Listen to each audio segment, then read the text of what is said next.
Now, before we move on, we'd like you to draw now. You should have a card if you haven't sawn it in half. We'd like you to draw the world's first novelty teapot. Alan? Sorry, it all went... it's quite a draft in here, it turns out. What did I ask you to draw? Draw the world's first novelty teapot. Damn, you were listening. That's very good.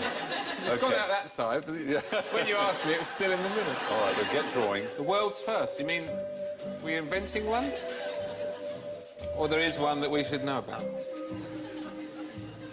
This is nice. I like it when the class get on with their business. They're busy and quiet. The teacher sits at the front just texting her friend. Do you know that rhyme? I'm a little teapot, short and stout. Here's my handle. Oh, bugger, I'm a sugar bowl.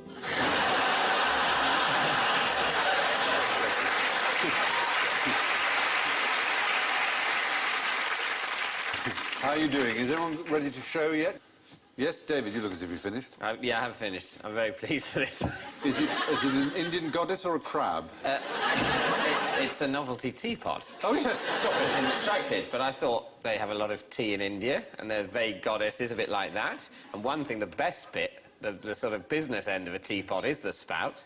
So someone might have invented one with lots of spouts. A multiple spouted teapot. You have to pretty much surround it with and that's that thing on the front that looks like an ear, which is not an ear. That's the sort of the handle. Does it come with a cream to treat scalding and burns? No, but it came in a society in which the burning of various members of it was not considered important by those in charge. Good point. Good satirical point. What have you got then, Rob? What I've done is I've come up with a thing called handy tea. So it's a teapot. This actually, all jokes aside, this could be a goer. This... And the finger is cocking a snook to authority, so that'll appeal to the youngsters. But the rest of it, and I've called it handy tea. Yes. And which finger exactly? That's the thumb. That's weird. You're absolutely... Yeah, it's a very weird long... Unless it's the left hand... Which has got 5 fingers. You're absolutely right, yes.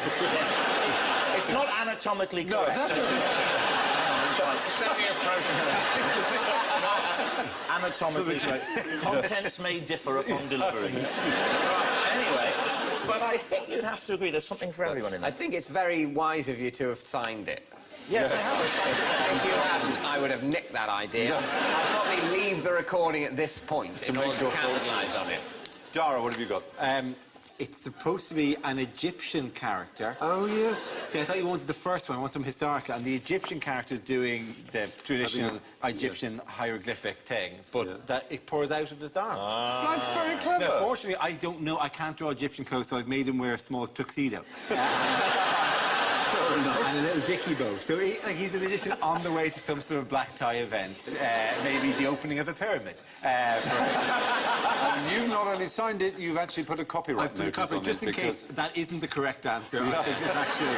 Superb. I just say to David, I've also now copyrighted. Ah, very good. Well done. You have to put the date if you copyright something. So, yeah. Do you think I should copyright mine? Or do you think... I say save the ink. Yeah. Alan, what have you got? So now what I've done is I've done a bloke with a beak, and he's... It's a long, tall pot. Oh, yes. You can feel the feet as well. It'll stand there. That's his arm. And then it'll all come out of his... That works. His feet. And then his little baseball cap, that's the lid. The only drawback here is you will need long, thin tea bags. I think that's going to be a hell of a difficult thing to clean. But you shouldn't clean a teapot. Don't clean a teapot. You don't clean a teapot, You should never David. clean a teapot. No. Under no circumstance. No, well, if it's being used as a teapot... If you came in and couldn't find the loo one night... I have only... a hunch, but I sense a hypothetical situation. This is not a hypothetical situation. I've only ever used a teapot for tea. But occasionally, if you make sort of tea in a teapot once in a blue moon when you can be bothered in a vague attempt to seem more civilised than you actually are, you then sort of leave, still got a bit of tea in you it. left some it to tea go on cold. Oh, yeah, you hold, rinse it leave out. No, you don't rinse it out because it you forget, stains. because immediately you're tired of being civilised and you want to go to the pub. You leave it there for weeks and weeks and months, and then when you have a look in it, it's gone disgustingly mouldy. And it's talking to you. Yeah. At that point, the flavour that you would get if you didn't wash it from your next cup of tea is, if anything, too characterful. What do you think the actual, real-life first novelty teapots might have been in the shape of? You've probably seen them. They've since become very popular. Like a Toby jug or something? Not quite that so much as cauliflowers and pineapples and things like that. That's the classic sort. But that was very early. We're talking about Queen Anne's time, early 1700s. Oh, mine's much better than that. Yes, it probably is.